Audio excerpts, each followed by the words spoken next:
Shri Bhaktirup Maharashtra news channel.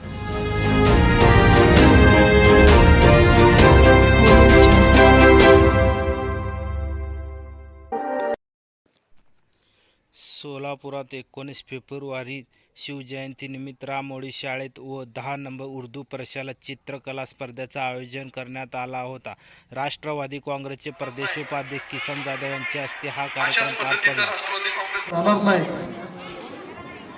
अशाच पद्धतीचा राष्ट्रवादी काँग्रेस पक्ष ठेवण्याची जबाबदारी या व्यासपीठावरील सर्व राष्ट्रवादी काँग्रेस आहे। याच्यात एक भाग म्हणून आज या ठिकाणी प्रशालेमध्ये सोलापूर महानगरपालिकेचे असलेल्या सेटलमेंट परिसर असेल, लिंगवडी परिसर असेल, विजापूर नाका परिसर असेल, रामोडी परिसर असेल, शिवाजी महाराजांना